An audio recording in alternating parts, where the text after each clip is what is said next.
now you are hitting the...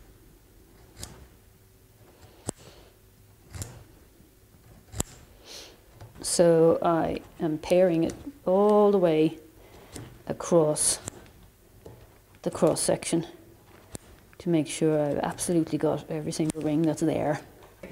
I'm just going to try very quickly and explain the very basics of the technique of dendrochronology. And the basic tool for a dendrochronologist, if you can see on the PowerPoint, is a chronology, often we call it a master chronology. And this is built through painstaking work, taking samples first from living trees, where we know exactly the year we take the sample from the living trees, so we know exactly which year that first or very last outermost ring belongs. And then if we measure all the rings in a living tree, we'll get, maybe if the tree is a 200-year-old tree, we will get that climate series for that for 200 years, and we know exactly which ring belongs to which calendar year. If we then take samples from a historical building in the same region as we have taken from the tree, maybe parts of the timbers from the historical building are going to overlap with the series that we have from the living tree. And so by measuring the tree rings from a historical building, a building from 1800 for example, part of that will match with the living tree. So suddenly we have an overlap and we've extended the climate signal in the, for the tree rings. And if we keep on building further back in time by using material from older and older sites, so it can be historical buildings, it can be archaeological sites, whatever, and all the time trying to find out where all of those different things, tree ring series, match. And eventually we will build, piece by piece, the jigsaw puzzle of how the climate was annually over many, many years. And then once we have that big long sequence for a region, we make quite simply an average of all of that material, which leaves us with one great big long sequence of basic measurements, just one long line of data, which is the variation in the growth of trees, which is of course then affected by the climate affecting the region that this chronology comes from.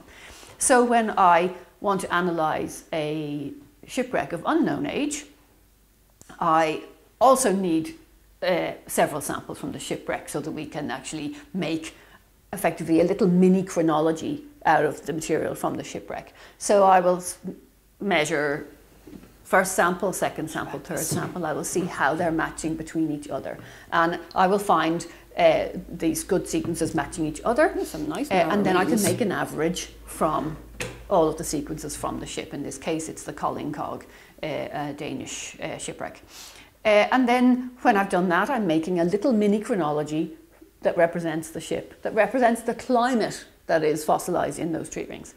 And again, I make an average. And then to find out the date, I run that sequence from my ship against these regional larger master chronologies. So so I have my master chronology here and my little ship chronology here, and every single position it tests how similar is this ship chronology to my big chronology.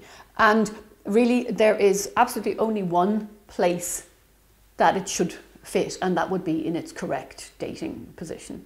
And we use, of course, a statistic to measure how similar the ship is to the chronology at every position. And then suddenly, if we're able to date the material with the chronology, we will get a very high, what's called a T value at the right position. But we don't only accept that if we have that with one chronology. What we need is to have a series of independent chronologies for different regions, and we need to see that the ship is matching different chronologies in the same position and giving high statistical correlation. So, and once we start to see that, a replication of the same position, then I can say, yes, we have a date for the ship.